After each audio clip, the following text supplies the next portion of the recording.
यानी कर्म फल का विधान बोध कथा है।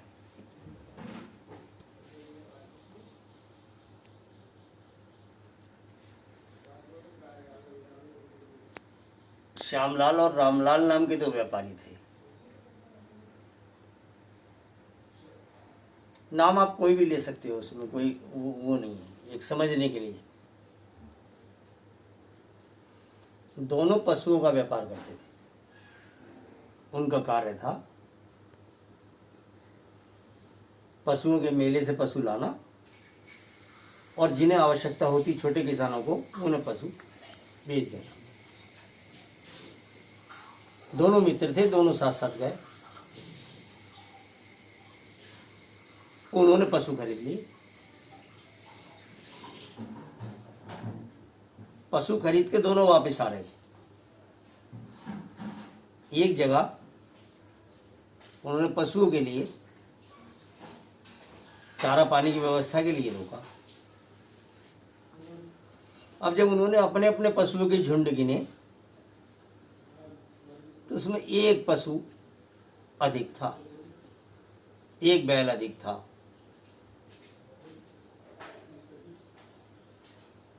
अब श्यामलाल और रामलाल दोनों सोचने लगे कि भाई एक बैल अधिक है, इसे कौन लेगा और ये कैसे आया।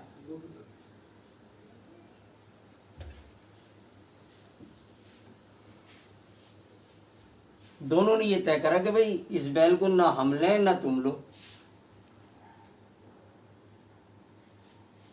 इस बैल को इसकी स्वतंत्रता पे छोड़ो, आगे चल रहे हैं, इसे बैल को स्वतंत्र चलने दो।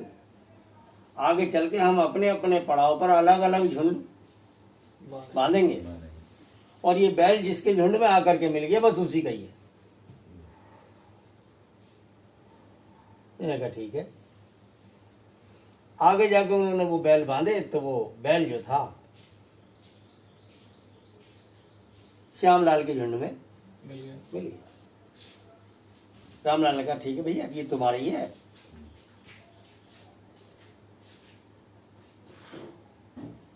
सारे पशु उन्होंने ले जाके बांध दिए बिक्री के लिए। एक व्यक्ति आया, उसने जो है उस बैल को पसंद कर लिया अपने लिए।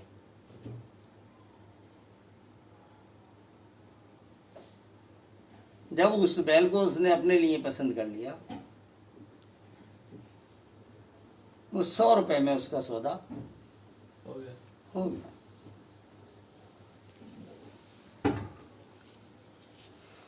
जब 100 रुपए में उसका सौदा हो गया तो नहीं, मैं कल ले जाऊंगा, ये कह के वो बयाना दे के चला गया।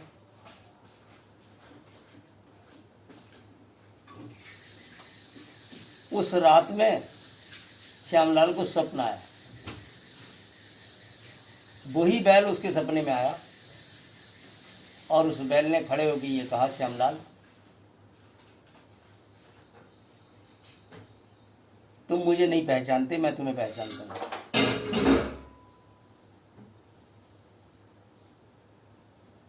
तुम मुझे नहीं पहचानते हो, लेकिन मैं तुम्हें पहचानता हूं।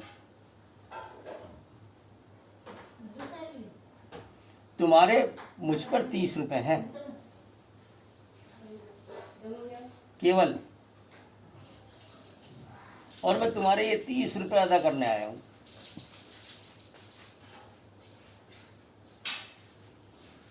अर्थात तुम जो है ये 30 रुपए मुझे धर्मदास नाम के व्यक्ति से लेने हैं, और वो ही मुझे खरीदेगा।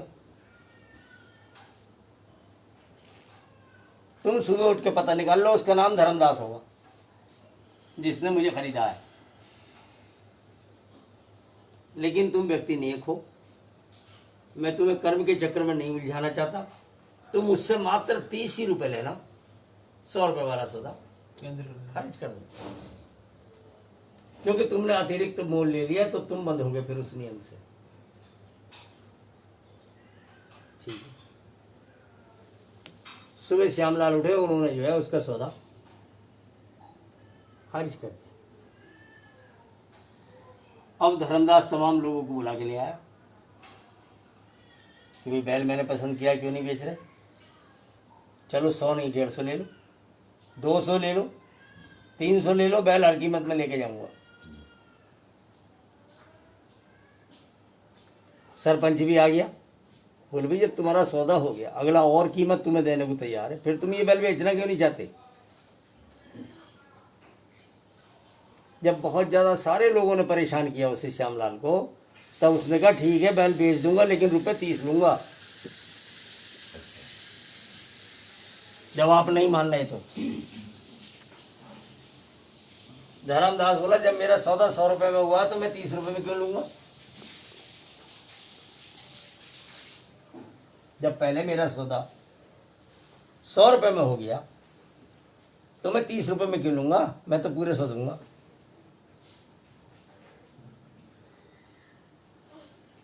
और 30 रुपए का आया हुआ कब है? ये 30 रुपए का तो कोई बैल ही ना है, तो मैं इसका उपकार क्यों लूंगा? ये मैं ये उपकार नहीं लूंगा। इसका क्यों दे रही है मुझे सस्ते में, जब मैं और भी आगे कीमत दे के लेने को तैयार हूं? ये रहस्य खुलवाओ पहले। सारे लोग बोले भाई तुझे रहस्य से क्या मतलब है? जब तुझे बैल से मतलब है, पैसे तो ले रहा है वो,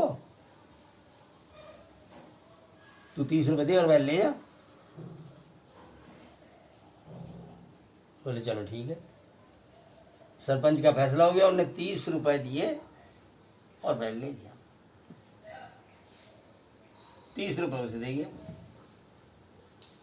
बैल को ले जाकर उन्होंने खूंटे से बांधा, न बैल ने उसकी सानी खाई ना पानी पिया, वहीं मर गया जाके खूंटे में।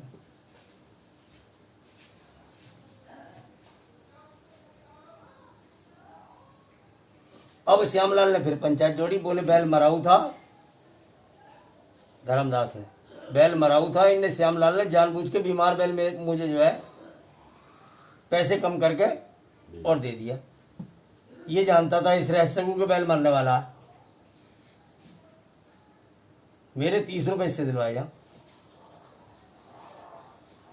सरपंच ने वो पंचायत निपटाई, श्यामलाल से कहा भाई क्या मामला है, ये सब बात बताओ। तब श्यामलाल ने वो सारी बात स्वप्न वाली बता दी, और उन्होंने ये भी बता दिया कि आप रामलाल को बुला के पूछ लो, ये बैल अचानक ही पैदा हुआ था हमारे झुंड में, ये हमने खरीदा नहीं था। और 100 का मैंने इसलिए नहीं बेचा क्योंकि बैल ने मुझसे स्वयं मना कर दी थी कि तुम आदमी नहीं हो, मैं तुम्हें कर्मियों के जाल में फंसाना नहीं चाहता, इसीलिए तुम जो है ज़्यादा कीमत में मुझे मत बेचो। तुम्हारे 30 रुपए चाहिए मुझ पे, तुम 30 ही ले लो इससे। तुम्हारे मुझ पे 30 रुपए चाहिए और मेरे 30 रुपए इस पे चाहिए, तो बस तुम ये लेन देन बराबर कर लो अपना। मैं केवल इसलिए आया हूँ, इससे लेने और तुम्हें देने, मैं मुक्त हुआ। तो उस लेने देने की स्थिति में ही बहुत सारे प्राणियों का जन्म होता है। अब आप कोई पशु खरीद लाए, वहाँ पे अच्छा खासा दूध दे रहा है, आपके यहाँ आते खत्म। आपके कोई बालक हुआ, एक के बालक हुआ, वो अच्छा खासा है, दूसरे के धड़ाधड़ इंजेक्शन दवाई है, इस डॉक्टर के उस डॉक्टर के, तमाम दुनिया में दिखा करके लाखों रुपए बर्बाद करके बच्चा खत्म। अर्थात कर्म का फल प्रत्येक व्यक्ति को सुनिश्चित रूप से मिलता है और उसे भोगना ही पड़ता है,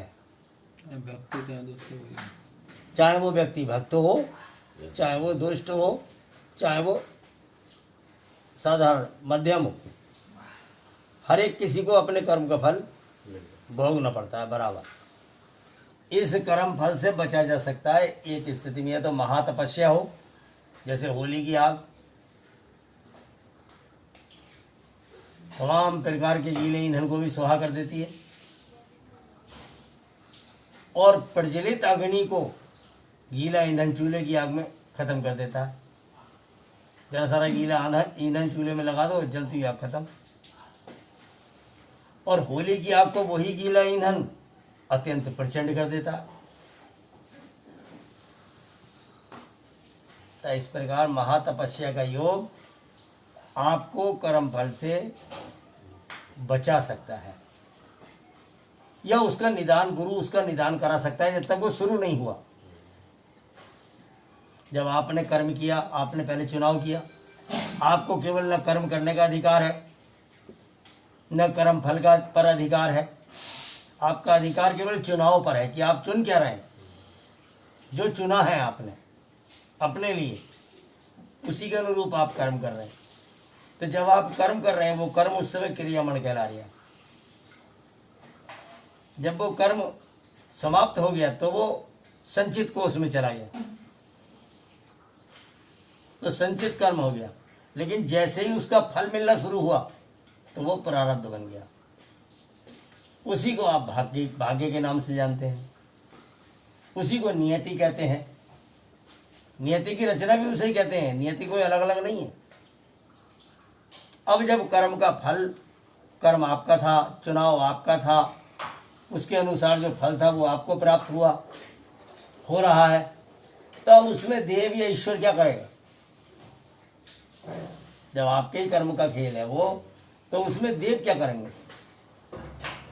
देव उसमें कुछ नहीं कर सकते। देव केवल आपको दे सकते हैं, गुरु आपको दे सकते हैं, परमात्मा आपको दे सकता है, केवल ढांढस बंधा सकता है, धैर्य दे सकता है,